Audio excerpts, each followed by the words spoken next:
Hello les amis, bonjour. Aujourd'hui, on va essayer assez brièvement, donc c'est une vidéo courte, d'expliquer comment faire de la géomancie au quotidien. Cela intéressera certainement ceux qui sont appelés par cette science. Voilà, donc les arts divinatoires nécessitent souvent du matériel compliqué. L'avantage considérable de la géomancie est qu'elle nécessite que peu de moyens. Une feuille de papier et un crayon pour nous les occidentaux. On sait très bien que dans les pays africains, par exemple, il est pratiqué à même le sol, dans le sable. La nature abstraite des symboles qu'elle utilise est archétypale. Elle en possède ainsi un caractère universel, exempt de toute subjectivité liée aux praticiens. Ceci permet donc de répondre à toutes les questions, des plus simples aux plus complexes. Alors tout dépend de l'art avec lequel la géomancienne ou le géomancien pratique son art. La voie royale d'apprentissage de la pratique passe par la pratique elle-même. En matière de géomancie, comme dans toutes les autres disciplines, le savoir-faire constitue un prérequis. Le degré d'épure et de bienveillance envers elle-même et les autres détermine fondamentalement la qualité de l'oracle. La figure distribuée dans l'écu sont comme les notes de musique de la partition du chant poétique pratiqué par la géomancienne. C'est ce que j'appelle l'art géomantique. Or, il n'est ni aisé ni naturel au premier pas de son initiation de se tourner vers d'authentiques questionneurs sans le risque de prononcer des ordonnances approximatives, voire confinant à l'inexactitude, qui est le plus grand piège des débutants. Si l'astrologie était connue et pratiquée en son temps, surtout l'astrologie lunaire par les orientaux, la géomancie n'en avait pas moins eu un emploi similaire. Et de plus, ces rites, gardés secrets encore de nos jours, l'apparentent directement à la magie, dont elle forme une des branches les plus importantes, et à ce que Paracelse appelait la nigroïnancie. Donc, aujourd'hui n'est pas le propos de parler de cette branche de la géomancie, mais nous allons passer à la pratique au quotidien et qui est à la portée de tous.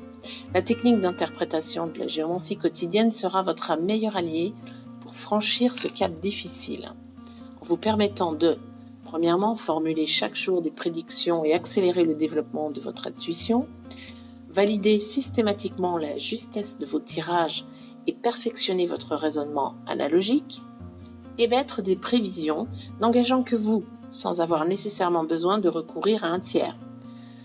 Voilà une forme d'entraînement.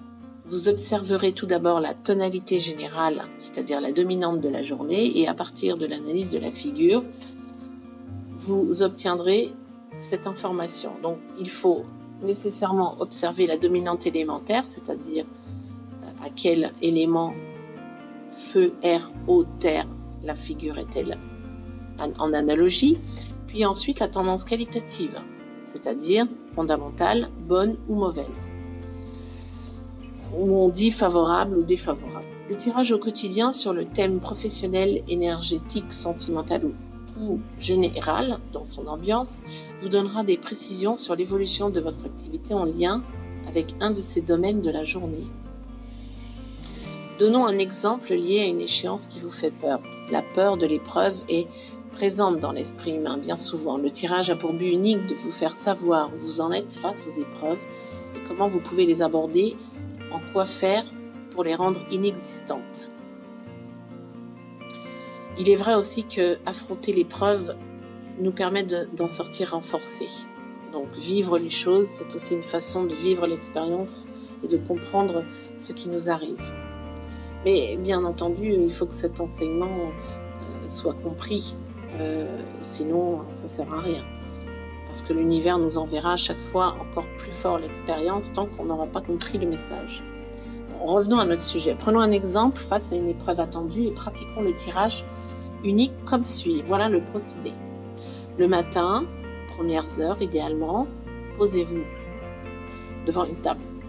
Devant une feuille de papier blanche et un crayon à papier neutre, respirez calmement, en conscience, 3 fois. Inscrivez la question sur la feuille. Concentrez-vous dessus et jetez vos 4 premières lignes inégales, des traits verticaux. Reliez en partant de la droite vers la gauche les traits, 2 à 2, et ne reliez pas le dernier ou les 2 derniers traits. Déduisez-en la parité de chaque ligne, pair ou impair. Analysez la dominante élémentaire et la tendance qualitative de la figure obtenue sur éventuellement mon onglet des 16 figures pour en obtenir la qualité et l'interprétation. Donc je donne un exemple ici sur un dessin. On voit bien ici que la figure obtenue est paire sur sa ligne de tête. Ensuite, la ligne de cœur est impaire, on note 1 point. La ligne du ventre est paire, 2 points. Et la ligne des pieds, impaire. On obtient une figure qu'on peut appeler aussi 2-1-2-1, qui est acquisition. Acquisition en français. Qu'est-ce que cela veut dire dans le sujet de la question? Les épreuves seront donc encore présentes et semblent vouloir s'installer, si ce n'est s'amplifier. Mais la posture du consultant grandit aussi, et face à cela, votre force intérieure physique s'accroît. Donc, face aux épreuves, vous vous renforcez. Voilà, j'espère que cette petite vidéo courte vous aura plu. Et je vous souhaite une très belle journée. À bientôt.